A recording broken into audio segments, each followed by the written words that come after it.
नमस्कार, मैं हूं पंकज पांडे। आप देखें न्यूज 11 भारत और हाजिर हूं लेकर 11 स्पेशल। इससे बात करेंगे हम प्राणवायु की, क्योंकि प्राणवायु ही हमें बचाएगी। प्राणवायु इसलिए बचाएगी क्योंकि जब कोरोना से मरीजों की स्थिति बहुत ही क्रिटिकल हो जाती, जटिल हो जाती है, तो उस वक्त जो ऑक्सीजन है वही काम आता है। ऑक्सीजन के सिलेंडर के बगैर जिंदगी बचा पाना मरीज के लिए बहुत ही मुश्किल भरा, चुनौती भरा हो सकता है, क्योंकि कोरोना जब इन्फेक्टेड पर्सन को करता है, किसी शख्स को, तो सबसे पहले उसने श्वसन तंत्र पर ही हमला करता है, आपकी लंग्स पर यानी कि फेफड़े पर हमला करता है और आपके फेफड़ों को डैमेज करता है। और उसी दिन से आपके ऑक्सीजन का लेवल गिरना शुरू हो जाता है। अगर ऑक्सीजन का लेवल ठीक रहा तब तो फिर आप कोरोना को मात दे जाते हैं, लेकिन जब देर हो जाती है तब फिर ऑक्सीजन का सपोर्ट लेना ही पड़ता है। हालांकि दर्शकों को हम ये बता देते हैं कि इन्फेक्शन यानी कि पॉजिटिव होने का मतलब ये नहीं है कि फेफड़ा आपका खराब हो गया, डैमेज हो गया। इन्फेक्शन है, वो इन्फेक्टेड उसने किया है, और जब इन्फेक्शन को ठीक करने की दवाएं नहीं मिल पाती समय पर, तब फिर वो जो वायरस है वो डैमेज करना शुरू करता है। और इसीलिए इस ऑक्सीजन को लेकर इतनी हाय तौबा है, इतनी मारामारी है। हालांकि इन सब के बीच में ऑक्सीजन की व्यवस्था तो सरकार की ओर से दुरुस्त की जा रही है, लेकिन बीच में व्यवस्थाओं में कुछ कमियां ऐसी आ जाती हैं जिसकी वजह से ऑक्सीजन होने के बावजूद दिक्कतें पैदा हो जाती है, कुछ लोगों की मौत हो जाती है। दरअसल गुरुवार की सुबह रांची के सदर अस्पताल में अचानक आईसीयू में भर्ती 60 मरीजों की जान सांसत में फंस गई थी, जब अचानक ऑक्सीजन सप्लाई लाइन का वाल्व फट गया। आधे घंटे में एक्सपर्ट की मदद से खराबी को हालांकि ठीक कर लिया गया, वरना 60 मरीजों की जान पर बना थी। क्या है ऑक्सीजन की समस्या और क्यों हो रही है सदर अस्पताल में हर दिन ऑक्सीजन की क्राइसिस, इस रिपोर्ट के जरिए आप खुद भी समझिए। सदर अस्पताल में एक बार फिर सांसत में आई 60 मरीजों की जान। अचानक फट गया ऑक्सीजन सप्लाई लाइन का वॉल्व। आधे घंटे में एक्सपर्ट्स की मदद से ठीक कर ली गई खराबी। वक्त पर एक्शन से टल गया बड़ा हादसा। रांची के सदर अस्पताल में गुरुवार की सुबह 4 से 5 बजे के बीच अचानक ऑक्सीजन की मदद से सांस ले रहे मरीजों की सांसें अटकने लगी। ऑक्सीजन लेवल अचानक गिर गया। लोग मछली की तरह छटपटाने लगे। वो वक्त, वो मंजर डराने वाला था। अभी तो हम लोग, मेरा भाई जो है वो 3rd फ्लोर में एडमिट है आईसीयू में, तो वहाँ अचानक एक बार फ्लो कम हो गया था तो अफरा तफरी मच गया था। उसके बाद में हम लोग बैकअप के लिए छोटा रखे तो उसको लगा लिए तो थोड़ा आराम मिला। और कल मेरी बुआ को एडमिट किए हैं तो डॉक्टर ने रात में लिखा कि उसको ऑक्सीजन कमी नहीं होना चाहिए, तो हम लोग 2 सिलेंडर लेके जा रहे हैं। इसलिए हम लोग को ज़्यादा पेशेंट से ज़्यादा मैंने ऑक्सीजन के लिए दौड़ना पड़ता है। ये बात सही है कि सदर अस्पताल प्रबंधन ने एक बड़ी घटना को होने से टाल दिया, वरना 60 मरीजों की जान आफत में पड़ जाती। सिविल सर्जन के मुताबिक एक तकनीकी समस्या थी जिसका पहले से कोई आकलन नहीं हो सका। सिस्टम ठीक ही रहता है और अचानक से कोई वाल्व उड़ गया या कुछ हो गया, उसको पहले से प्रेडिक्ट करना मुश्किल है। जो हम लोग आईसीयू में जितने पेशेंट 60 बेड हैं, 60 के लिए बड़ा वाला जंबो सिलेंडर पहले से फ्लो मीटर और मास्क के साथ रखा हुआ है कि कभी कभी लोड बढ़ने से हम लोग की कैपेसिटी उतनी नहीं है जितने पेशेंट आ रहे हैं, तो पहले से हम लोग वहाँ पर जंबो सिलेंडर और मास्क सारा इंतजाम किए हुए हैं कि किसी भी परिस्थिति में कोई ऐसी उल्टी परिस्थिति आए जिसमें हमको तुरंत से लगाना है, तो वो पहले से मेरी तैयारी रहती है। कल मॉर्निंग में अचानक से एक वाल्व जो था वो प्रेशर बढ़ा होगा या कुछ और प्रॉब्लम हुआ, उड़ गया। उड़ने से लगभग आधे घंटे 35 मिनट के अंदर हम लोगों ने उसको रिपेयर करवा लिया, और उस पीरियड लगभग 5-7 मिनट के अंदर ही और भी उनके साथ एक लेडी डॉक्टर थे, वो मिल के उन्होंने जो मतलब वेंटिलेटर में थे या HFNO में थे, उनको सबसे पहले ऑक्सीजन जंबो सिलेंडर से कनेक्ट कर दिया और उन लोगों को कोई दिक्कत नहीं हुआ। कुछ जो मरीज कम ये थे उनको 2-4-10 मिनट और देर लगा, लेकिन सारे लोगों को जंबो सिलेंडर से ऑक्सीजन की सप्लाई कर दी। सदर अस्पताल में एक अनोखा मंजर दिखाई देता है। ऑक्सीजन सपोर्टेड वार्ड में भर्ती मरीजों के परिजन हाथों में सिलेंडर लिए बेसब्री से ऑक्सीजन सप्लाई गाड़ी का इंतजार करते हैं। जैसी गाड़ी पहुंचती है, ऑक्सीजन सिलेंडर भराने के लिए दौड़ दिखाई देती है। ऑक्सीजन जो है इसमें रिफिल बहुत कम आ रहा है। पहले 3.5 घंटा चलता था, अब इसमें 1.25 घंटा 1.5 घंटा में चलता है। हम यहाँ के एम्प्लॉय को भी बोले थे जो सिलेंडर देते हैं, तो वो बोले कि नहीं, सो हम लोग को इससे जानकारी नहीं ज़्यादा, हम लोग सिलेंडर देते हैं सिर्फ, बाकी हम लोग आगे का नहीं जानते हैं। स्वास्थ्य मंत्री बन्ना गुप्ता का कहना है कि राज्य में 7,000 टन सरप्लस ऑक्सीजन मौजूद है। समस्या है तो सिर्फ ऑक्सीजन सिलेंडर और सप्लाई लाइन की। वहीं स्वास्थ्य मंत्री ने इस मामले को गंभीरता से लेते हुए निष्पक्षता से जांच कराने की बात कही है, साथ ही दोषियों पर कार्रवाई करने की बात कही है। है उसमें एक मनी फोल्ड जो है उसका जो है पंचर होने की बात सामने आ रही है, लेकिन हमने जो है इस विषय को लेकर माननीय मुख्यमंत्री जी से भी बातचीत हुई है, उनका भी निर्देश प्राप्त हुआ है और उनके निर्देश के आलोक में हम अपने सचिव, हमारे जो प्रधान सचिव हैं, उनको हमने एक पत्र भी भेज दिया है कि इसकी पूरी निष्पक्षतापूर्वक जांच करते हुए यदि कि कोई भी इसमें दोषी होंगे तो दोषी को चिन्हित करते हुए कार्रवाई भी सुनिश्चित करेंगे और इसकी पूरी रिपोर्ट मुझे देंगे ताकि भविष्य में इस तरह की घटनाओं को रोका जा सके। सदर अस्पताल का अपना ऑक्सीजन प्लांट नहीं है, सिलेंडर बाहर से भरकर आता है और उसे मैनीफोल्ड के सारे सप्लाई लाइन से जोड़ा जाता है। इसके अलावा जनरल वार्ड की जितने भी मरीज हैं, सबके लिए अलग अलग सिलेंडर की व्यवस्था है, जिसे उनके परिजन रोज नीचे ले जाकर रिफिल करते हैं। जब तक ये जोड़ घटाव की व्यवस्था रहेगी, मरीजों की जान संकट में रहेगी। कैमरामैन दीपक के साथ रांची से न्यूज़ 11 भारत के लिए शहनवाज अख्तर की रिपोर्ट। तो ऑक्सीजन को लेकर जो समस्या आ रही है, आखिर वजह क्या है इसकी? वजह यह है कि जब कोरोना से आप इन्फेक्टेड हो जाते हैं, कोरोना के वायरस से, तो उस वक्त जो आपके श्वसन तंत्र में जो ऑक्सीजन का लेवल होता है, सैचुरेशन होता है, वो गिरने लगता है लगातार। चिकित्सा जगत की माने तो जो एक स्टैंडर्ड एक लेवल जो तय किया गया ऑक्सीजन का, वो 94 से ऊपर होना चाहिए। यानी कि अगर आप एक स्वस्थ व्यक्ति हैं और 94 से ऊपर है यदि आपका ऑक्सीजन का सैचुरेशन लेवल है, तो आप फिट हैं और फिट हो सकता है अगर पॉजिटिव है तब भी। और अगर कोरोना पॉजिटिव हो गए हैं और आपका ऑक्सीजन लेवल लगातार नीचे गिर रहा है, इसका मतलब है कि स्थिति थोड़ी सी जटिल है। यानी कि 94 से नीचे स्थिति 90 या उससे नीचे पहुंचती है और आपको सांस लेने में दिक्कत होती है, तो फिर आपको हॉस्पिटल में भर्ती कराना पड़ता है और तब ऑक्सीजन बेड की जरूरत पड़ती है, ऑक्सीजन सपोर्टेड बेड की।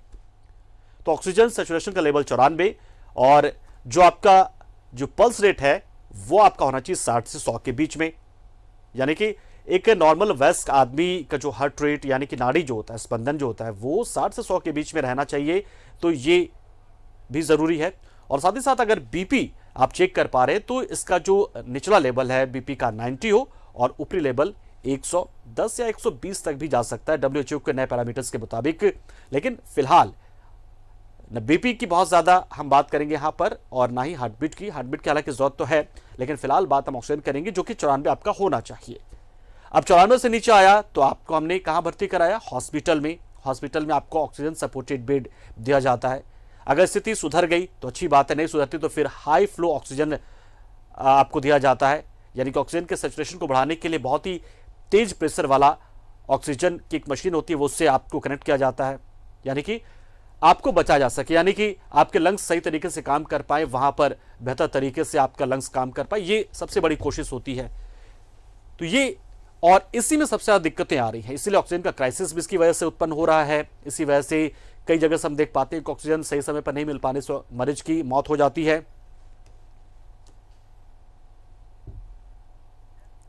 और चलिए आखिर ऑक्सीजन को लेकर ये जो क्राइसिस है और ऑक्सीजन को लेकर खास तौर से अस्पतालों में ये सप्लाई अचानक से रुक जाती है और बहुत सारे जो चीजें सामने आ जाती है, उसके बाद किस तरह की स्थिति को सुधारा जाता है, ये तमाम मुद्दों पर हम बातचीत करेंगे। हमारे साथ दो खास मेहमान आज जुड़ रहे हैं जो आपके बहुत सारे सवालों के जवाब जो आप जानना चाहते हो उसको भी दूर करने की कोशिश करेंगे। हमारे साथ सदर अस्पताल रांची के सिविल सर्जन हमारे साथ जुड़ चुके हैं।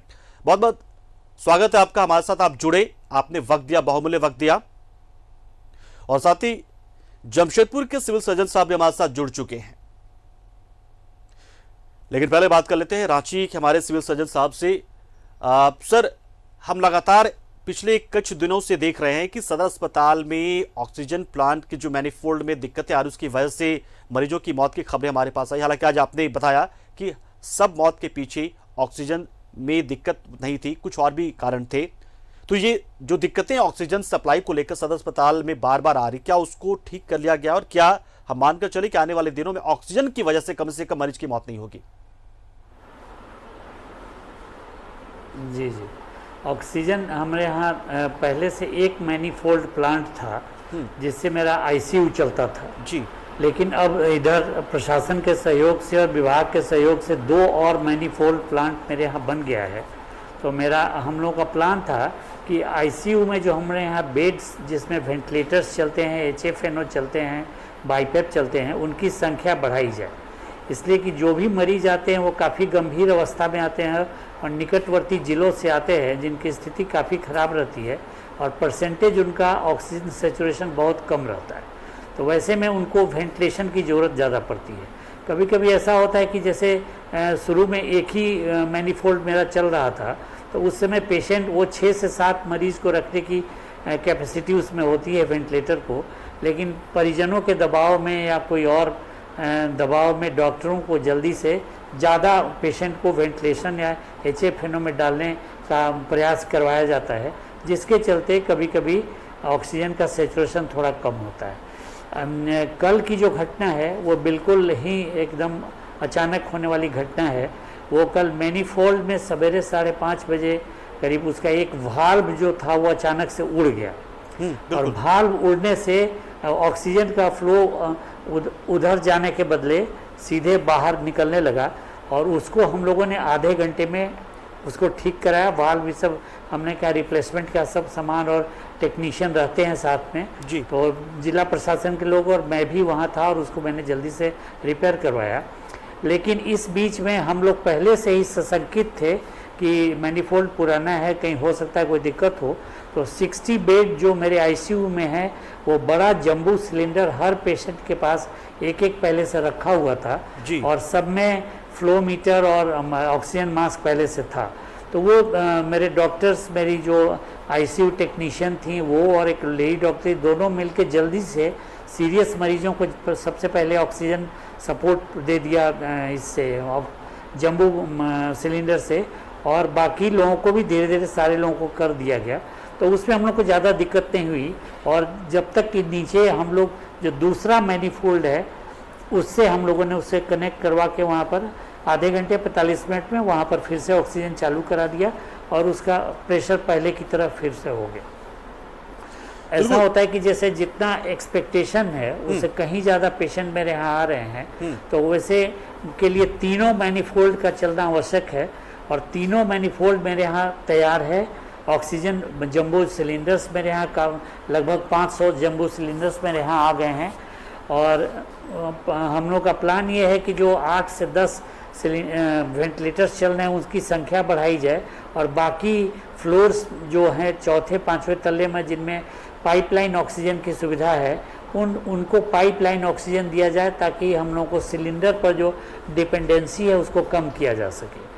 ऑक्सीजन सप्लाई के जहाँ तक सवाल है, जो अगल बगल छोटा नागपुर इंडस्ट्रीज से और कुछ बोकारो से, कभी रामगढ़ से ऑक्सीजन मेरे यहाँ जमशेदपुर से भी ऑक्सीजन की सप्लाई है, लेकिन चूँकि सारे लोगों को, सारे प्राइवेट हॉस्पिटल को ऑक्सीजन की ज़रूरत है और वैसे में लंबी लाइन लग जाती है प्लांट में ऑक्सीजन की, तो उसमें कभी कभी देर होती है या कभी जमशेदपुर से आने में लंबा करीब 130-40 किलोमीटर का डिस्टेंस है, कोई रास्ते में परेशानी हुई उसके चलते कभी कभी विलम्ब होता है तो हम लोग को दिक्कत होती है। लेकिन फिर भी हम लोग उसके लिए इमरजेंसी सिलेंडर्स रखते हैं जो 1-2 घंटे हम लोग निकाल सकें और भविष्य में भी मुझे ऐसा लग रहा है कि मुझे ऑक्सीजन की कोई दिक्कत नहीं होगी।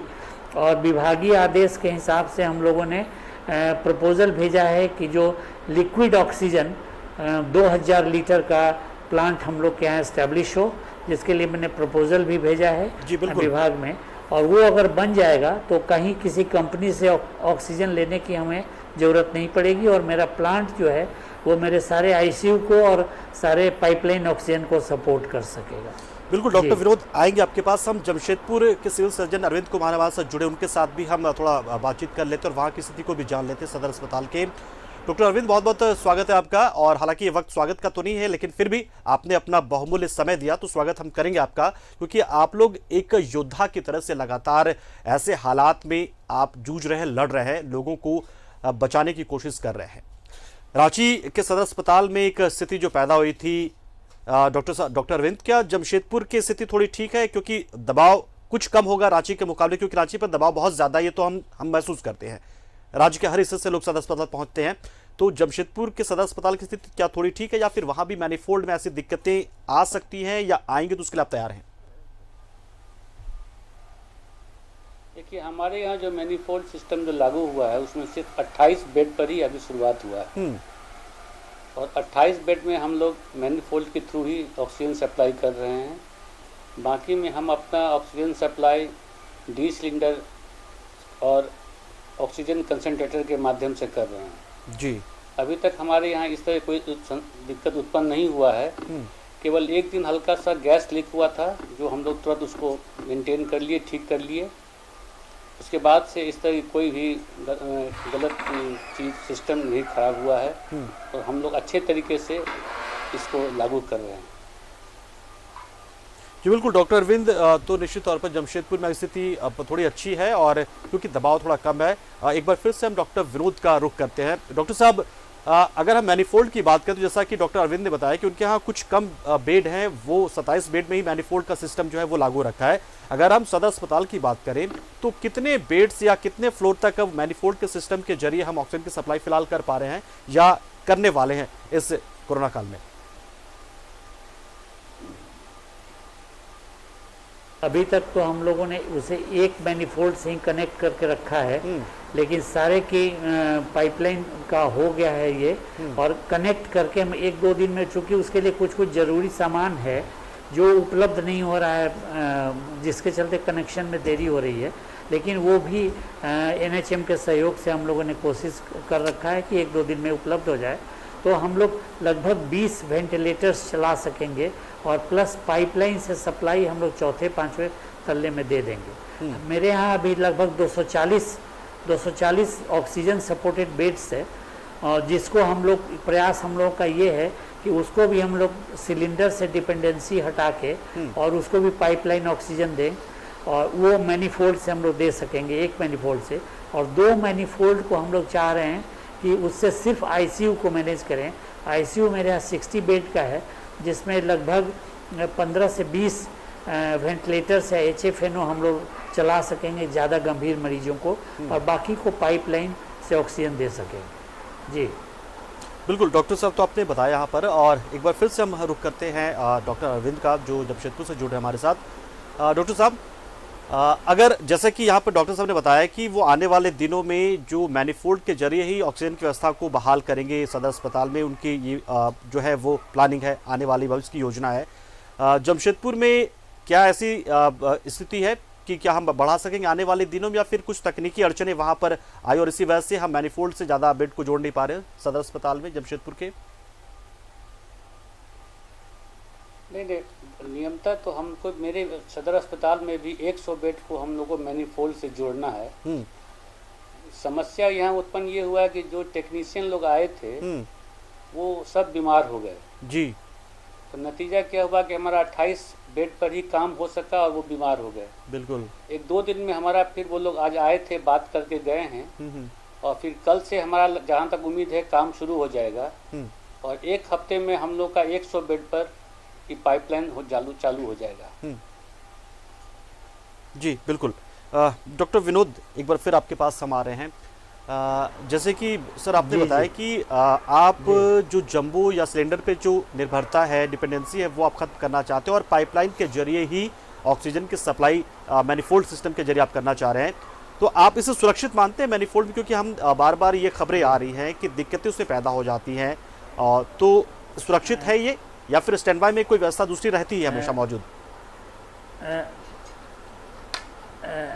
मैनिफोल्ड के अलावे ऑक्सीजन का सिलेंडर्स हम लोग रखते हैं, लेकिन जो मैंने आपको पाइपलाइन सप्लाई की बात की, वो 2-3 महीने का प्रोसेस है, जिसमें हम लोग जब ऑक्सीजन प्लांट बना लेंगे तो वो काफ़ी सुरक्षित हो जाएगा, और हम लोग की निर्भरता जो अगले ऑक्सीजन कंपनियों पर होगी वो ख़त्म हो जाएगी। लेकिन अभी हम लोग फिलहाल में जो मैनिफोल्ड से चला रहे हैं, तो सिलेंडर्स है, और काफ़ी प्रेशर में ऑक्सीजन बढ़ा रहता है, तो किसी भी दुर्घटना का भी हो इससे इनकार नहीं किया जा सकता है। जैसे पिछली कल ही जो भाल भूरा वो ज़्यादा प्रेशर के कारण हो गया, और ये तकनीकी खराबी है, इसको हम लोग पहले से प्रेडिक्ट नहीं कर सकते हैं, इसलिए कि सारे सिलेंडर नए हैं, सारे नए खरीदे हुए हैं, फिर भी उसमें एक वाल्व लीक कर गया था।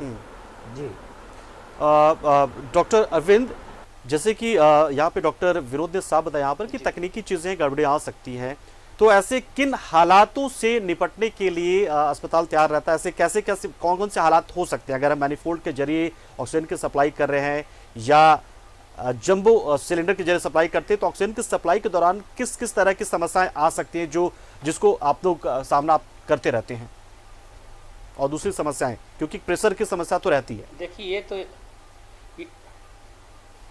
ये तो एक मैकेनिकल सिस्टम है जी, तो इससे निपटने के लिए हम लोगों ने ऑक्सीजन कंसंट्रेटर और ढेर सारे जंबो सिलेंडर को हम लोगों ने रखा है जी, जो अगर ऐसा कोई इमरजेंसी होता है तो हम लोग तुरंत अल्टरनेटिव अरेंजमेंट के थ्रू उसको यूटिलाइज कर सकते हैं। और ऐसी व्यवस्था हमारे यहाँ एकदम सक्षम है, हम लोग किसी भी इस तरह के दिक्कत को निपटने के लिए तैयार हैं।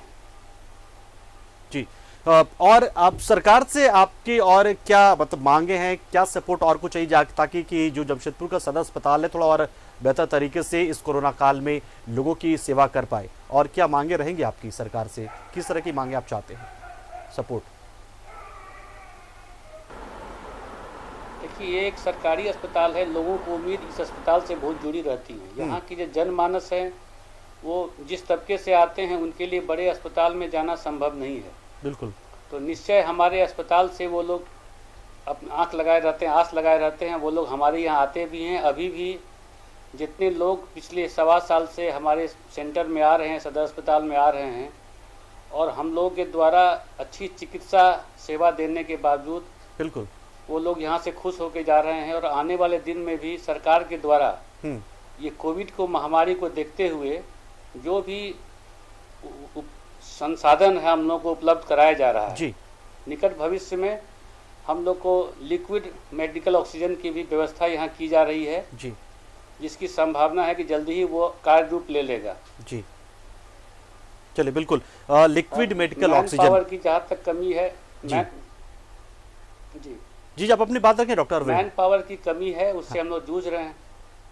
बिल्कुल, मैन पावर की कमी है, उससे हम लोग जूझ रहे हैं जी, क्योंकि कोविड के नाम से ही कोई बहुत लोग आना नहीं चाहते हैं, काम करना नहीं चाहते हैं, और आए दिन हमारे चिकित्सक और स्वास्थ्य कर्मी संक्रमित हो रहे हैं, जिससे मैन पावर की कमी से हम लोग को जूझना पड़ रहा है।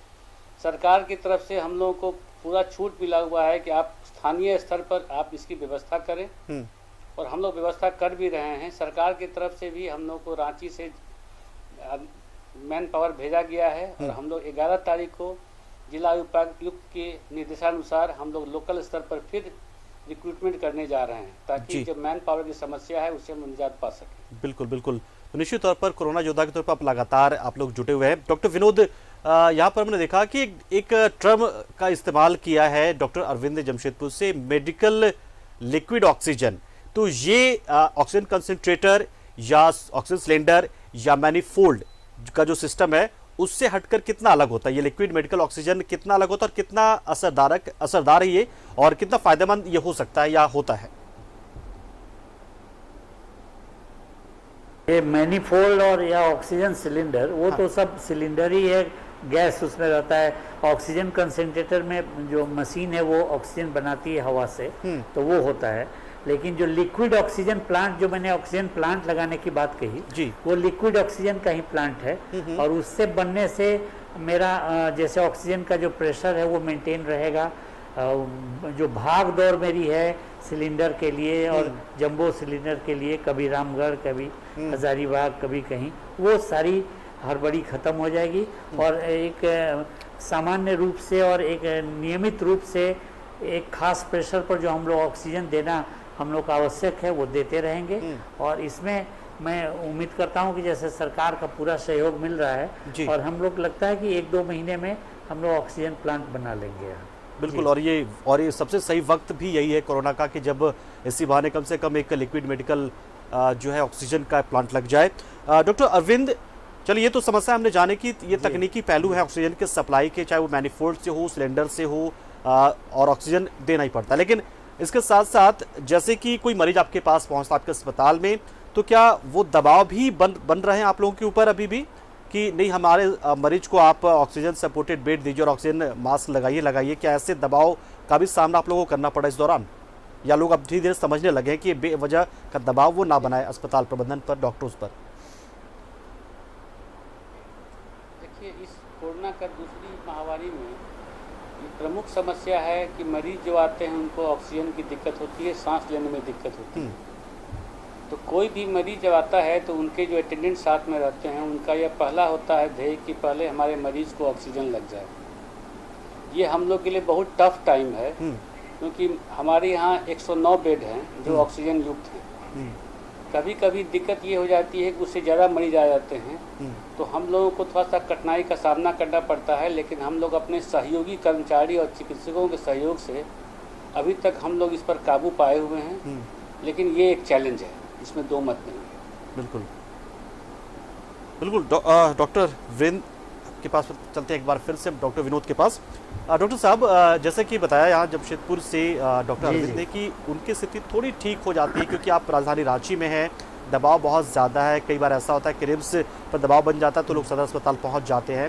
तो ऐसे में किस तरह के दबाव आप लोग लगातार और रोजाना मरीजों के जरिए आप लोग को सहना पड़ता है, क्योंकि निश्चित तौर पर कोरोना है, पैनिक स्थिति है, तो ऐसे कौन सी चीज़ें आप बताना चाहेंगे लोगों को कि उन्हें घबराना नहीं है?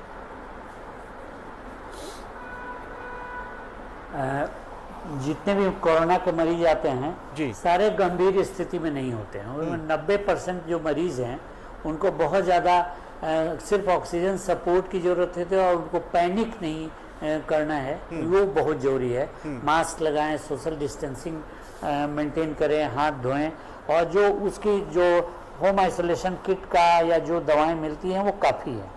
परेशानी तब होती है अगर किसी मरीज़ का सेचुरेशन 90% से नीचे जाने लगता है, उस समय हमको उसको ऑक्सीजन सपोर्ट देने की ज़रूरत पड़ती है।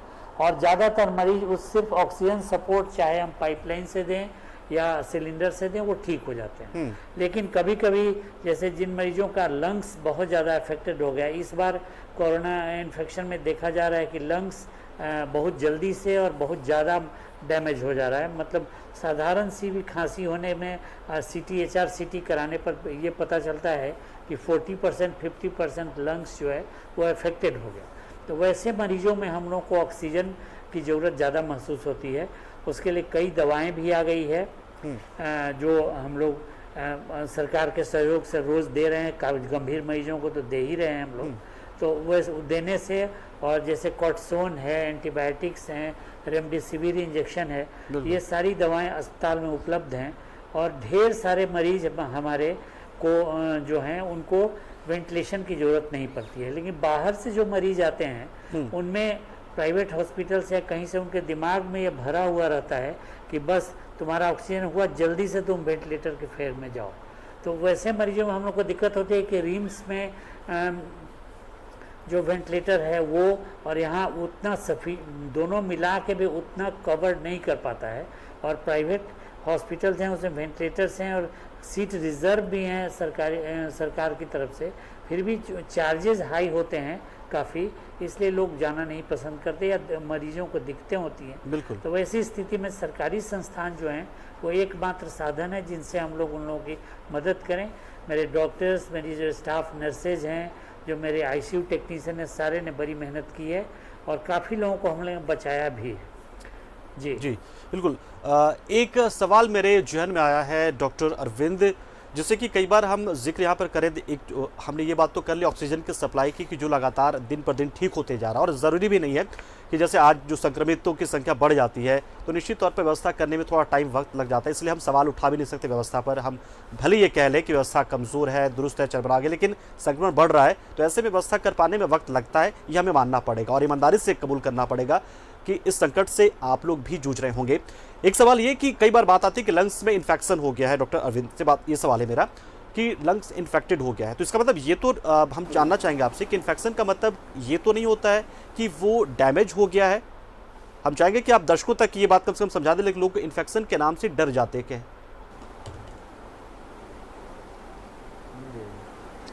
देखिए, लंग्स में इन्फेक्शन के कई स्टेजेस होते हैं और उसी वो एक जो सीटी थोरेक्स जो होता है जी, उसके द्वारा हम लोग पता लगाते हैं कि लंग्स में इन्फेक्शन कितना हद तक गया है।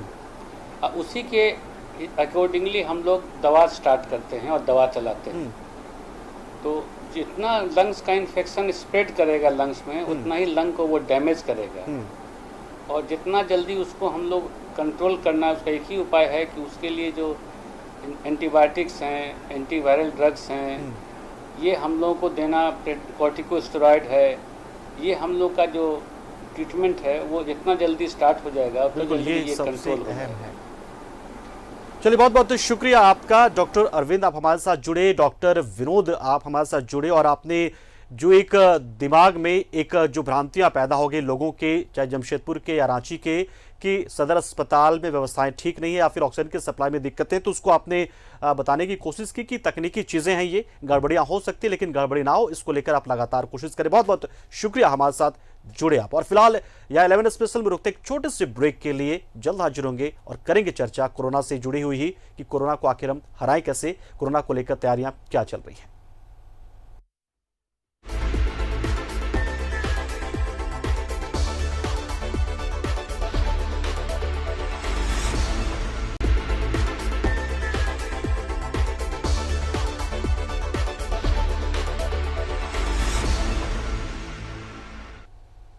ब्रेक के बाद आपका एक बार फिर स्वागत। आप देखें न्यूज 11 भारत और 11 स्पेशल में बात कर रहे हैं प्राण वायु की। प्राण बचाएगी प्राण वायु। जी हाँ, दुष्यंत कुमार का एक शेर मुझे इस वक्त याद आ रहा है। इस नदी की धार में ठंडी हवा आती तो है, नाव जर्जरी सही लहरों से टकराती तो है, एक चिंगारी कहीं से ढूंढ लाओ यारों, इस दिए में तिल से भीगी हुई बाती तो है। दरअसल शेर का मतलब यह है कि हम प्रयास कर रहे हैं, हमारे पास जो संसाधन है उसी के जरिए इस महामारी से निपटने की हम कोशिश कर रहे हैं। और ऐसे में व्यवस्थाओं को लेकर हमने सवाल बहुत कर लिया, लेकिन व्यवस्थाओं पर हम सवाल उठा नहीं सकते। वजह साफ है, क्योंकि व्यवस्था को ये पता नहीं है कि आने वाले दिनों में कितने संक्रमित उसके पास पहुंचेंगे जिसका उसे इलाज करना होगा। और इसलिए हर एक संक्रमित की पहले से पहचान कर उसके लिए व्यवस्था कर पाना असंभव है, अकल्पनीय है। आप अंदाजा लगा सकते हैं कि आंकड़े बढ़ेंगे, लेकिन यह आंकड़ा नहीं लगा सकते कि आंकड़ा किस हद तक पहुंच जाएगा। हम सीधा रुख करते हैं धनबाद का। धनबाद में जो उपायुक्त उमाशंकर सिंह हैं वो सीधा हमारे साथ जुड़ रहे हैं और उन्हीं से हम जानेंगे कि आखिर धनबाद में कैसे सीमित संसाधनों के जरिए कोरोना से इस वक्त जंग जारी है, क्योंकि लगातार हम ये खबरें देखते हैं कि वहां पर पहले से बहुत सारी व्यवस्थाएं धनबाद में कर ली गई हैं और बहुत अच्छी व्यवस्थाएं वहां पर चल रही हैं। उमाशंकर सिंह जी, बहुत बहुत स्वागत है आपका न्यूज 11 भारत पर। धन्यवाद। बिल्कुल ये वक्त, बिल्कुल सर, ये वक्त हालांकि स्वागत करिए, लेकिन जिस तरीके से आप लोग कोरोना वॉरियर के तौर पर लगातार काम कर रहे हैं, ऐसे में जज्बे को आपको सलाम हमें करना पड़ेगा, स्वागत करना पड़ेगा। हम प्राण वायु की बात आज कर रहे हैं क्योंकि ऑक्सीजन को लेकर हमने देखा कि पिछले दिनों रांची सदर अस्पताल में बहुत दिक्कतें आई, सदर अस्पताल जमशेदपुर में कुछ दिक्कतें आई और दोनों के सिविल सर्जन हमारे साथ जुड़े। अब आप जुड़ रहे हैं धनबाद में ऑक्सीजन को लेकर फिलहाल स्थिति क्या और किस तरीके से है? क्या हम ये धनबाद के लोगों को हम ये उम्मीद दिला सकते हैं, सुनिश्चित कर सकते हैं कि ऑक्सीजन की वजह से कम धनबाद में किसी की मौत नहीं होगी? देखिए, धनबाद में आज के दिन हमारे पास पर्याप्त संख्या में ऑक्सीजन सपोर्टेड बेड्स हैं। आईसीयू की संख्या भी हम लोगों ने पिछले 15 दिनों के अंदर 190 से बढ़ाकर 271 तक किया है। इसको और हम लोग 7 से 8 दिनों के अंदर हम इसको 300 तक लेके जाने वाले हैं। इसके साथ ऑक्सीजन की रिफिलिंग को लेकर हम लोगों ने जो विशेष योजना बनाई है, जिससे कि जो हमारे मैनीफोल्ड होते हैं वहाँ पर किसी प्रकार की कोई दिक्कत ना हो। मैनीफोल्ड में 24 घंटे हमारे मजिस्ट्रेट होते हैं, सीसीटीवी से उसकी निगरानी होती है। मैनीफोल्ड से रिफिलिंग स्टेशन तक जो हमारी वाहन जाती है वो वाहन डेडिकेटेड हर मैनीफोल्ड के लिए अलग अलग होती है। उसमें जीपीएस सिस्टम हम लोगों ने लगा रखे हैं। 24 घंटे कंट्रोल रूम से विशेष दंडाधिकारी के द्वारा उसकी निगरानी होती है। रिफिलिंग स्टेशन पर भी दंडाधिकारी होते हैं और उनसे लगातार बातचीत होती है कि यदि एक सर्टेन थ्रेशोल्ड के बाद डिले हो रहा है तो एक अलार्म हमारे पास आता है और हम तुरंत फिर वहाँ के रिफिलिंग स्टेशन के जो ओनर होते हैं, यहाँ के जो पदाधिकारी होते हैं, उनसे बात करते हैं और रिफिलिंग को फास्ट कराते हैं। इसके अलावा हम लोगों ने अपने सदर हॉस्पिटल में तकरीबन 100 रिज़र्व स्टॉक हमेशा रखने का हम लोगों ने एक बनाया हुआ है सिस्टम, जिसमें कि किसी भी कीमत पर किसी भी निजी संस्थान में या सरकारी संस्थान में अगर ज़रूरत महसूस होती है तो हम तुरंत वहाँ से रस कराते हैं। कुछ दिनों पहले रांची के लिए संजीवनी वाहन की शुरुआत माननीय मुख्यमंत्री महोदय ने की थी। सेम संजीवनी वाहन ऑलरेडी हमारे यहाँ चल रहा है और कल से हम 2 डेडिकेटेड वाहन हमारे सदर हॉस्पिटल में शुरू कर रहे हैं, जिसमें 40 की संख्या में हमेशा भरे हुए ऑक्सीजन जंबो सिलेंडर तैयार रहेंगे। किसी भी निजी संस्थान को या सरकारी कोविड फैसिलिटी को यदि ज़रूरत पड़ती है हमारे ऑक्सीजन सिलेंडर की, तुरंत वहाँ पे रस करा दिया जाएगा। आपको ये बताते हुए अत्यंत खुशी हो रही है मुझे कि हम लोगों ने पिछले 10 दिनों के अंदर बड़े बड़े निजी संस्थानों को, असरफी, जलान जैसे निजी संस्थान, प्राइवेट नर्सिंग होम्स को भी रात में ज़रूरत पड़ने पे ऑक्सीजन सिलेंडर मुहैया कराए हैं।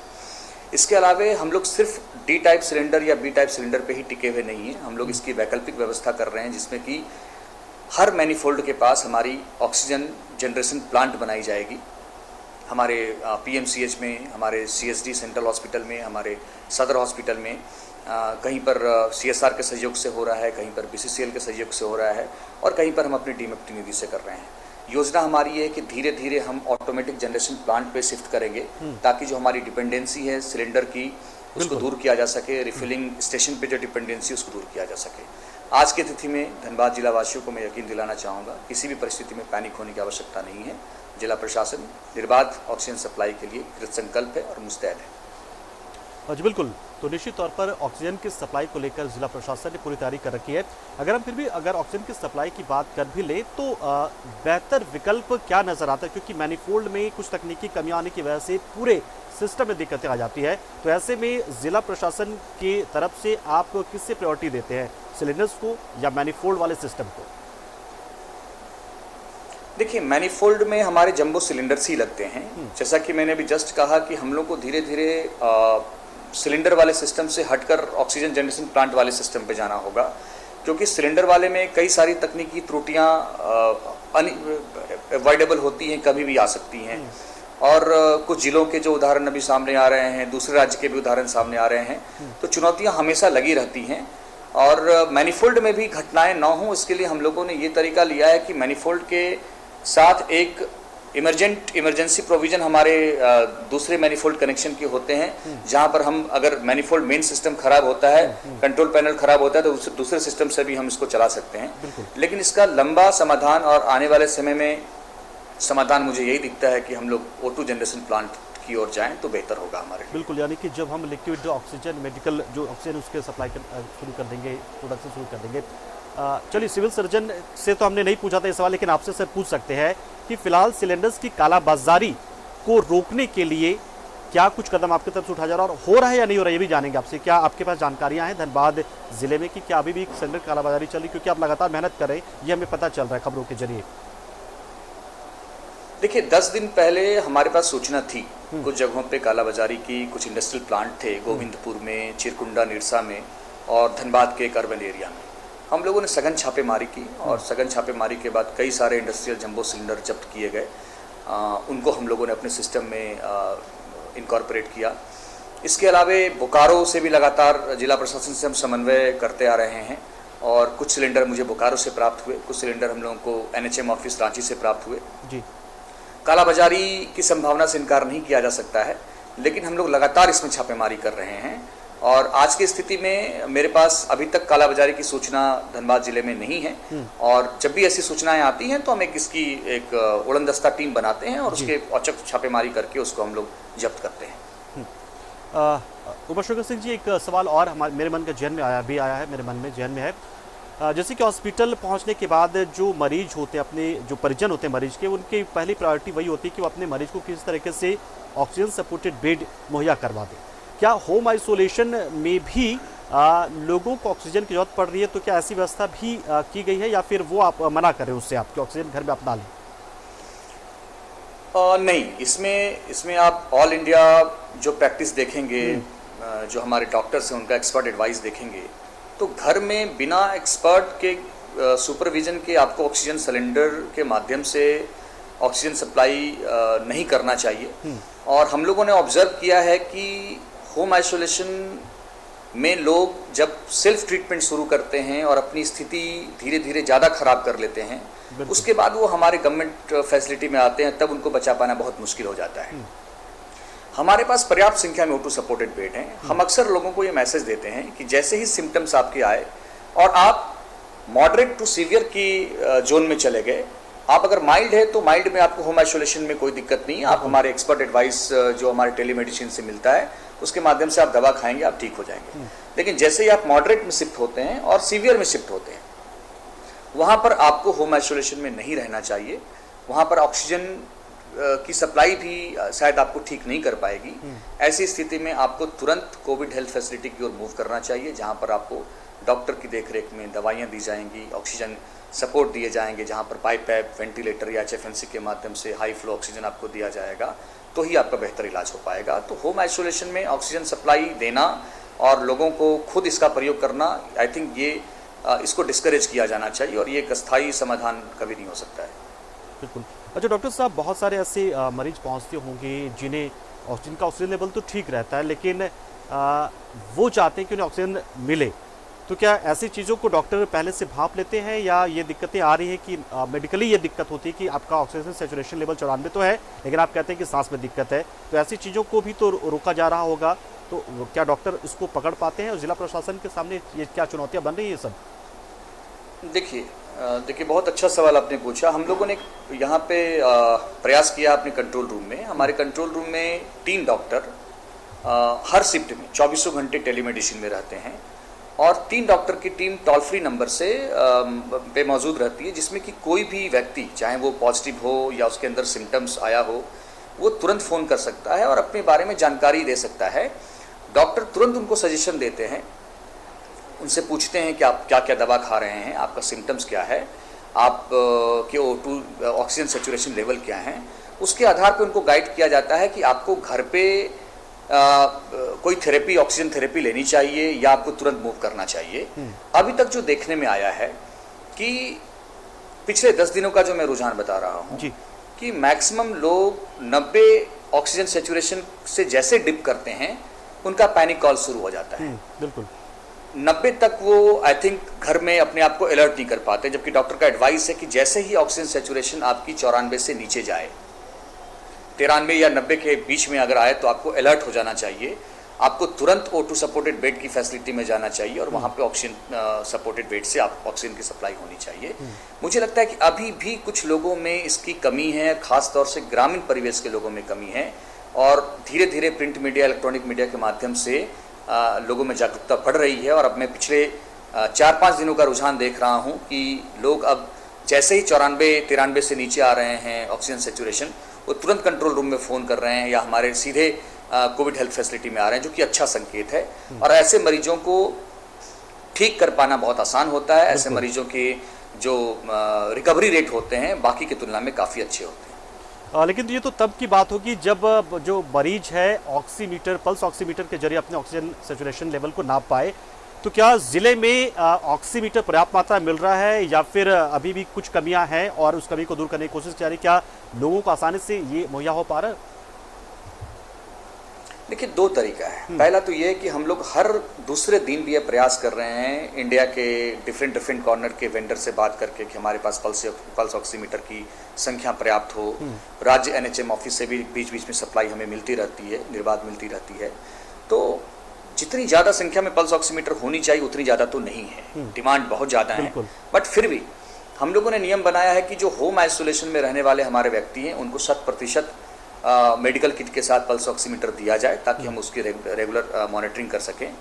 दूसरा, यदि किसी व्यक्ति के पास पल्स ऑक्सीमीटर नहीं है तो वो भी अगर हमारे कंट्रोल रूम में डॉक्टर को फ़ोन करते हैं तो हमारे डॉक्टर उनको जो ट्रेडिशनल अप्रोच रहा है अपने रेस्पिरेटरी सिस्टम को काउंट करने का, 1 मिनट में आप कितनी बार सांस लेते हैं, डिप करते हैं, उसके आधार पे डॉक्टर सजेस्ट करते हैं कि आप का O2 लेवल सामान्य श्रेणी में है या कम है। और तब उस तरीके से हम उनको सजेस्ट करते हैं कि आपको तुरंत हॉस्पिटल जाना चाहिए या आपको अपने घर में इलाज करना चाहिए। जी बिल्कुल। बहुत सारी महत्वपूर्ण जानकारी आप लगातार दे रहे हैं और उम्मीद करेंगे कि धनबाद के जो लोग हैं अपने डीसी साहब के इस बात को सुन रहे होंगे और समझ रहे होंगे कि चीज़ें जो है वो अभी अंडर कंट्रोल है, बेकाबू नहीं हुई है, घबराने की जरूरत है नहीं, पैनिक आप क्रिएट ना करें।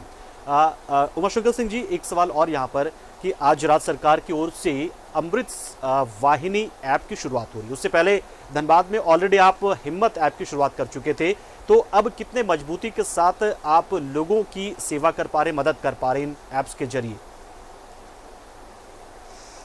देखिए, हम लोगों ने शुरू से ये पॉलिसी बनाई थी कि ये जो वायरस की मारक क्षमता है ये पहले वाले वेव से बहुत ज़्यादा था, और हम लोगों ने जो डेटा की एनालिसिस की वो ये दिखा रहा था कि मैक्सिमम जो डेथ हुए हैं हमारे 45 से 60 ग्रुप में, एज ग्रुप में।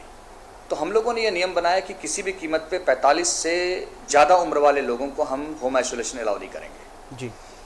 उसके बाद एक दूसरा तथ्य इसको और बैक करता है कि होम आइसोलेशन में रहकर लोग जब सेल्फ ट्रीटमेंट शुरू करते हैं और अपनी स्थिति खराब कर लेते हैं, तब उनको लास्ट में हॉस्पिटल में बचा पाना मुश्किल हो जाता है। इसको ध्यान में रखते हुए हम लोगों ने हिम्मत ऐप बनाया था, home isolation monitoring and movement tracking system, उसको हिम्मत नाम दिया था हम लोगों ने। उसके माध्यम से हम लोग हिम्मत ऐप के जरिए लोगों को होम आइसोलेशन अलाउ करते हैं, उनकी मॉनिटरिंग करते हैं जी। यदि कोई व्यक्ति अपने जियो फेंसिंग वाले एरिया से बाहर जाता है तो हमें तुरंत अलर्ट मिल जाते हैं, हमारे कंट्रोल रूम में अलार्म बजने शुरू हो जाते हैं। हमारे मजिस्ट्रेट तुरंत कंसर्न इंसिडेंट कमांडर को फ़ोन करते हैं और इंसिडेंट कमांडर थाना प्रभारी के माध्यम से वहाँ पे तुरंत रिपोर्ट करते हैं। होम आइसोलेशन में रहने वाले व्यक्ति को समझाया जाता है, उनको बताया जाता है कि आप बाहर निकल रहे हैं या आप सब्जी लाने या मार्केट में जा रहे हैं, तो ऐसी स्थिति में उनको चेतावनी दी जाती है कि आप वापस लौट आइए, क्योंकि आप बाहर भी किसी को संक्रमित कर सकते हैं। इसके साथ साथ हम हर 3 घंटे पे उनका वाइटल्स लेते हैं हिम्मत ऐप में। वाइटल्स खास तौर से उनका बीपी लेवल, उनका टेम्परेचर, उनका ऑक्सीजन सैचुरेशन, जिसमें उनको किट हम देते हैं। उनकी इलेक्ट्रॉनिक जो बीपी मशीन होती है, थर्मामीटर होता है और पल्स ऑक्सीमीटर होता है। हर 3 घंटे पे उनकी वाइटल्स की जांच की जाती है। और सबसे महत्वपूर्ण, होम आइसोलेशन में रहने वाले व्यक्ति के लिए हम लोगों ने मैंडेटरी कर दिया है कि उनको दिन में कम से कम एक बार कंट्रोल रूम में जो टेलीमेडिसिन है वहाँ पर हर हाल में आपको डॉक्टर से संपर्क करना है। अगर आप नहीं करेंगे तो डॉक्टर स्वयं उनको फ़ोन करते हैं जी। उससे दिन भर में उस मरीज़ के शरीर में क्या परिवर्तन हो रहे हैं, उनका O2 लेवल घट रहा है, बढ़ रहा है, उस पर नज़र रखते हैं ताकि समय रहते हम लोग तुरंत उनको शिफ्ट कर सकें। एक और सबसे बेहतर तरीका है इस पर नज़र रखने का, CT स्कोर। बिल्कुल, हम लोगों ने कुल 5 एजेंसी को यहाँ पर अलाउ किया है CT स्कैन करने के लिए। उन 5 एजेंसी से हर दिन कंट्रोल रूम में हमारे पास एक डेटा आती है 2 बार, सुबह 11 बजे और शाम के 5 बजे। उस डेटा में हम लोग हर व्यक्ति का CT स्कोर देखते हैं जी। और जिनका CT स्कोर हमें 8 या 8 से ऊपर दिखता है, उनको तुरंत हमारे कंट्रोल रूम से डॉक्टर की टीम स्वयं फ़ोन करती है, उनसे हाल समाचार लेती है। और यदि हमारे डॉक्टर को टीम को लगता है कि ये इस मरीज को तुरंत हॉस्पिटल की ज़रूरत है, तो हम तुरंत वहाँ पर अपनी एम्बुलेंस 108 को भेजते हैं और उनको हॉस्पिटल में शिफ्ट कराते हैं। इससे जो घर में लोग की जानकारी छिप जा रही थी, जिससे जानकारी हमारे पास आ नहीं पा रही थी कि उनको वो सिस्टम में है नहीं, चूँकि उनकी पॉजिटिव रिपोर्ट नहीं है, तो वैसे लोग ज़्यादा हमारे लिए वल्नरेबल हो रहे थे। उन लोगों को हम इस ट्रैकिंग के माध्यम से, CT स्कोर की मॉनिटरिंग के माध्यम से हॉस्पिटल में पहुँचा रहे हैं और उनका बेहतर इलाज करा पा रहे हैं। चलिए, बहुत बहुत शुक्रिया उमाशंकर सिंह जी, आप जुड़े और धनबाद के जनता को आपने कम से कम एक भरोसा दे दिया है कि धनबाद में स्थिति बेकाबू नहीं हुई है, सब कुछ अंडर कंट्रोल है और जिला प्रशासन पूरी मुस्तैदी के साथ कोरोना से निपटने के लिए तैयार है। बहुत बहुत शुक्रिया हमारे साथ जुड़े और बहुत सारी महत्वपूर्ण जानकारी आपने यहाँ रखी और उम्मीद करेंगे कि जो राज्य के अलग अलग जिलों में अगर ये व्यवस्थाएं नहीं है तो कम से कम धनबाद जिला प्रशासन उन चीजों को सीखे और उसे अपनी प्रैक्टिस में लेकर आए ताकि स्थिति थोड़ी सी बेहतर हो। क्योंकि कोरोना से तो हम लड़ ही रहे हैं, लेकिन कई बार व्यवस्थाओं में कुछ कमी या चूक होने की वजह से भी दिक्कतें बढ़ जाती है, संक्रमण बढ़ जाता है और ये कई स्तर पर होता है। फिर चाहे वो व्यवस्था की कमी की वजह से बेहतर इलाज ना मिल पाना हो या लोगों की जागरूकता की कमी की वजह से संक्रमण का बढ़ जाना हो, हर स्तर पर दिक्कतें हैं और हर स्तर पर कमियों को दूर भी किया जा रहा है, लेकिन कमियां भी जारी है। तो इसी के साथ हमें आगे भी बढ़ना है, हंसते खेलते आगे बढ़ना है। पैनिक होकर आगे बढ़ने से कोई फायदा नहीं है। हम अगर सर पटक ले, माथा पटक ले, तब भी कोरोना खत्म नहीं होगा। हम खुद लड़ना होगा हमें और तमाम नियमों का पालन करना होगा, SOPs का पालन करना होगा। 11 स्पेशल में इतना ही, मुझे दीजिए इजाजत, लेकिन खबरों के लिए बने रहिए हमारे साथ, देखते हैं न्यूज़ 11 भारत। नमस्कार।